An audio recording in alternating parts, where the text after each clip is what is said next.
Hello friends, welcome to an educated. दोस्तों, आज का ये वीडियो बहुत ही खास होने वाला है क्योंकि आज के इस वीडियो में मैं आपसे एक ऐसे टॉपिक पर बात करने वाला हूँ जो सबके लिए बहुत ज़्यादा इम्पॉर्टेंट है और मोस्टली स्टूडेंट्स को यही प्रॉब्लम आती है कि कौन सा टॉपिक छोड़े और कौन सा पढ़े। तो जी हाँ, ये वीडियो है एच पी जी के ऊपर। ये वीडियो जनरली सभी के हेल्प के लिए, लेकिन स्पेशली ये वीडियो है टेक्निकल स्टूडेंट्स के लिए जिनके 80% के लगभग जो क्वेश्चंस आते हैं वो टेक्निकल होते हैं, रेस्ट 20% आर्ट्स रिलेटेड होते हैं। उनको आर्ट्स के अंदर बहुत ज़्यादा दिक्कत होती है क्योंकि वो इंजीनियरिंग बैकग्राउंड के अंदर होते हैं। स्पेशली एच पी जी के अंदर उन्हें बहुत ज़्यादा प्रॉब्लम होती है। तो आपकी उसी प्रॉब्लम का सोल्यूशन करने के लिए ये आज ये वीडियो है। आई होप ये वीडियो आप सबको पसंद आएगा और बिना समय गवाए लेट्स स्टार्ट द वीडियो। दोस्तों, मैंने हिमाचल प्रदेश को किस तरह से पढ़ना है एक ब्रॉडली 4 पर्सपेक्टिव्स में डिवाइड किया गया है। पहला पर्सपेक्टिव जो मैंने लिया है वो है ज्योग्राफिकल। हिमाचल की ज्योग्राफी बहुत वास्ट है। ये हिली टेरेन से लेकर प्लेन एरिया तक है। तो इसको मैं आगे अगले अपने इस वीडियो में आगे बताऊंगा कि ज्योग्राफी को कैसे हमने आगे फर्दर पढ़ना है। तो ये पहला एस्पेक्ट हो गया हमारा ज्योग्राफिकल, जो बहुत इंपॉर्टेंट है और जो बिल्कुल ही स्टैटिक है। दूसरा एस्पेक्ट इसमें आता है art and culture. Art and culture, इसमें आपका बहुत सारी चीज़ें कवर होती हैं बिकॉज हिमाचल प्रदेश के अंदर बहुत सारी डाइवर्सिटीज़ हैं।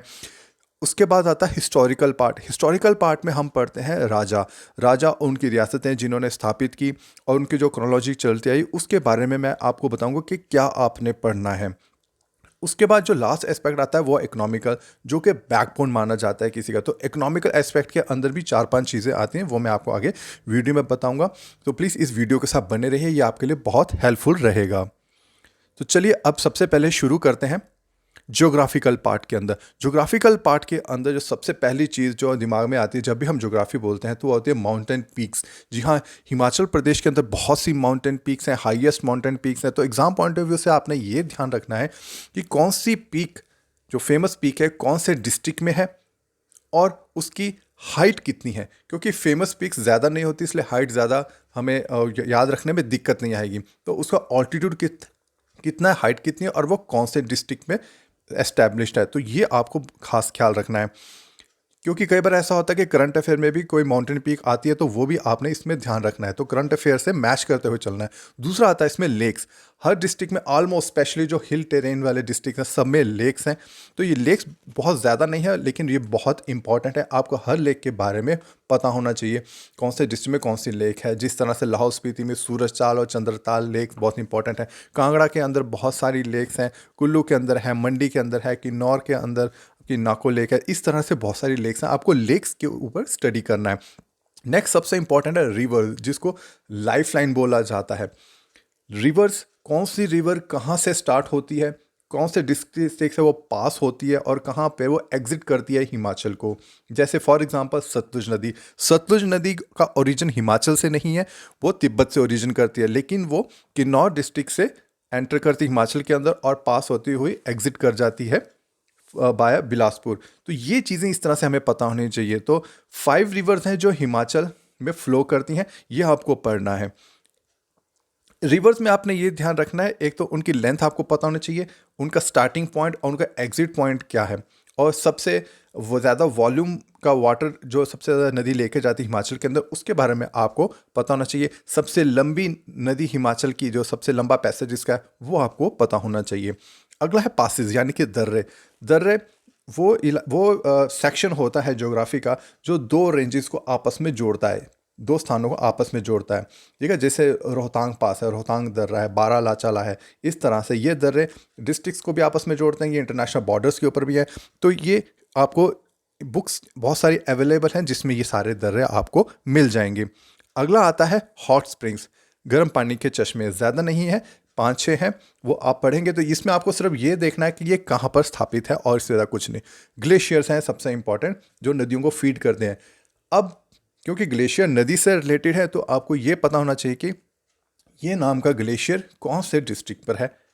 बस इससे ज़्यादा और कुछ नहीं हमें पता होना चाहिए। हाँ, एक और एस्पेक्ट इसमें याद रखने वाला ये है कि आपको ये भी पता होना चाहिए कि कौन सा ग्लेशियर सबसे बड़ा है। कुछ ग्लेशियर्स के नाम बड़े ही स्पेशल है, जैसे लेडी ऑफ केलोंग करके हैं, ये ऐसे ऐसे नाम हैं, ये भी आपको पता होना चाहिए। और ज्योग्राफिकल के अंदर जो सबसे इंपॉर्टेंट पर्सपेक्टिव जो मैं आपको दे रहा हूँ वो है फॉरेस्ट कवर। ये बहुत इंपॉर्टेंट है। हिमाचल प्रदेश के कुल क्षेत्र कितना है, उस कुल क्षेत्र में फॉरेस्ट कवर कितना है, उसमें ग्रीन कवर कितना है, ये फिगर्स आपको बिल्कुल मालूम होने चाहिए। और ये आपको मिलेंगे इकोनॉमिक सर्वे के अंदर। ये आपको इकोनॉमिक सर्वे ज़रूर पढ़ना है। तो दोस्तों आगे चलते हैं। अगला सेक्शन है आर्ट एंड कल्चर का।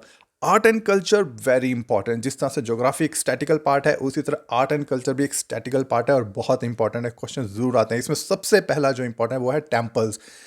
टेम्पल्स फॉर एग्जाम्पल, मैं एग्जाम्पल से समझाता हूँ। जैसे हिडिंबा देवी माता का मंदिर है मनाली में, तो ये हिडिंबा माता का टेम्पल कौन से ईयर में बना, किस राजा ने बनाया, कौन से डिस्ट्रिक्ट में है या कौन से स्थान पर है, इसका रूफ टाइप कैसा है, और इसके अंदर डीटी कौन सा है, कौन सा देवी देवता है। ये 5-6 चीज़ें आपको डेफिनेटली पता होनी चाहिए। अगला है फेयर्स एंड फेस्टिवल। हिमाचल के अंदर बहुत सारे फेयर्स एंड फेस्टिवल्स हैं, इसके बारे में मुझे आपको बताने की बिल्कुल भी ज़रूरत नहीं है। तो आपको फेयर्स एंड फेस्टिवल्स ज़रूर देखने हैं। इसमें से कुछ फेयर्स इंटरनेशनल हैं, कुछ नेशनल हैं, कुछ स्टेट लेवल पे हैं, कुछ लोकल लेवल पर है। तो वो आपको जो बुक्स अवेलेबल है मार्केट में, जिसका डिस्क्रिप्शन में आपको नाम लिख दूंगा नीचे, वहाँ से आप इसको देख सकते हैं। उसके बाद आते हैं पेंटिंग्स। पेंटिंग्स का भी बहुत हिस्टोरिकल रोल रहा है हिमाचल प्रदेश के अंदर। गुलेर हो, बसोली हो, इस तरह से बहुत सारे स्टाइल्स हैं, मिनिएचर स्टाइल्स हैं। तो वो स्टाइल कौन राजा लेके आया, या कोई फेमस पेंटर था, फेमस पेंटर्स रहे हैं तो उन्होंने कौन सी पेंटिंग्स बनाई, ये चीज़ें आपको पता होनी चाहिए। ये बहुत ज़्यादा नहीं है, बहुत थोड़ा थोड़ा है, एक एक लाइन का ये सारा डिस्क्रिप्शन है। उसके बाद आता है डांस। देखिए डांस हर डिस्ट्रिक्ट का डिफरेंट है। इवन डिस्ट्रिक्ट के अंदर भी डांसेस के अंदर बहुत सारे डिफरेंस है। तो आपको बस एक ब्रॉड सेंस में पढ़ना है कि जैसे लाहौल स्पीति में कौन सा डांस है, किन्नौर में, कांगड़ा में, कुल्लू में, मंडी में किस तरह के ये डांसेस होते हैं, चंबा में। तो खासकर ये हिल एरियाज़ में ज़्यादा, जो हिली टेरेन है वहाँ पर ज़्यादा ये डांसेस का इम्पैक्ट रहेगा। तो आपको डांसेस ज़रूर पढ़ने हैं। उसके बाद आते हैं मैरिज कस्टम्स। दोस्तों मैरिज कस्टम्स के अंदर लोकली कौन से टाइप की मैरिज को क्या कहा जाता है और किस डिस्ट्रिक्ट की ये मैरिज होती है, तो ये आपको पता होना चाहिए। नेक्स्ट आता है ड्रेस एंड कॉस्ट्यूम। आपको एक ट्रेडिशनल नेम होता है हर कॉस्ट्यूम का, वो कॉस्ट्यूम का नाम पता होना चाहिए। वो ड्रेस किस डिस्ट्रिक्ट से रिलेटेड है, किसको रिजेंबल करती है, वो आपको पता होना चाहिए। नेक्स्ट चलते हैं दोस्तों फटाफट बिना समय गवाए। अब आता है हिस्टोरिकल पार्ट, बहुत ही इंपॉर्टेंट है ये सेक्शन भी। इसके अंदर सबसे पहले ये चीज़ पढ़ेंगे, who established the state, means कौन से राजा ने कौन सी रियासत की स्थापना की। आपको पहली चीज़ ये पता होनी चाहिए। दूसरी चीज़ आपको ये पता होनी चाहिए कि उस राजा ने क्या खास डेवलपमेंट की जो एग्जाम पॉइंट ऑफ व्यू से बनती है और जो हिस्ट्री के अंदर बहुत हाईलाइटेड हुई है। जैसे मान लीजिए उसने कोई टैक्स रेवेन्यू में चेंज किया, या कोई रोड का डेवलपमेंट किया, या कोई सोशल इविल रिमूव किया, या किसी भी तरह का कोई डेवलपमेंट, कोई नहर बनवाई, इस तरह से कुछ डेवलपमेंट्स किए हैं जिससे लोगों को बहुत बेनिफिट हुआ और वो फेमस रहे राजा। उनको कोई ऐसा फेमस उनका काम किया गया, पॉजिटिव और नेगेटिव कुछ भी, दोनों पर्सपेक्टिव को लेके चलना है। तो वो आपको इसमें देखना है। फिर बैटल, राजाओं ने बैटल बहुत लड़े हैं। इनफैक्ट हिमाचल की अगर मैं बात करूँ, हिमाचल के राजाओं ने हमेशा बैटल ही लड़े हैं। बैटल उनका इनकम खोने का साधन भी होता था, इनकम हासिल करने का भी साधन होता था। तो बैटल्स के ऊपर आपने बहुत एम्फेसिस रखना है। नेक्स्ट आता है Sikh, Britishers and Gurkhas role in HP. जी हाँ, सिखों का भी बहुत रोल रहा है, स्पेशली गुरु गोबिंद सिंह का हिमाचल की हिस्ट्री में बहुत रोल रहा है। ब्रिटिशर्स, क्योंकि इन्होंने समर कैपिटल शिमला को बनाया था, ब्रिटिशर्स का इन्फ्लुएंस बहुत रहा है। डॉक्ट्राइनल लैब्स भी यहाँ पर लगी है, तो ब्रिटिशर्स का काफ़ी बड़ा रोल रहा है। तो जब शिमला का हिस्ट्री पढ़ेंगे, खासकर ब्रिटिश हिस्ट्री, तो आपको, क्योंकि शिमला ब्रिटिशर्स के अलावा बनता है नहीं उसका हिस्ट्री, उससे पहले शिमला को कुछ भी कोई भी नहीं जानता था। गुरखाज का रूल रहा है क्योंकि इसमें कहलूर के इनिशिएटिव के ऊपर, जैसे कांगड़ा के ऊपर राजा संसार चंद के ऊपर अटैक किया गया, तो गोरखास का क्या रोल रहा, तो गोरखास और ब्रिटिशर्स में जो लड़ाई हुई वो इंपॉर्टेंट है। ठीक है, फोर्ट्स इसमें बहुत हैं, किलों की इंपॉर्टेंस बहुत ज़्यादा आ जाती है। उसके बाद है इंपॉर्टेंट मूवमेंट्स।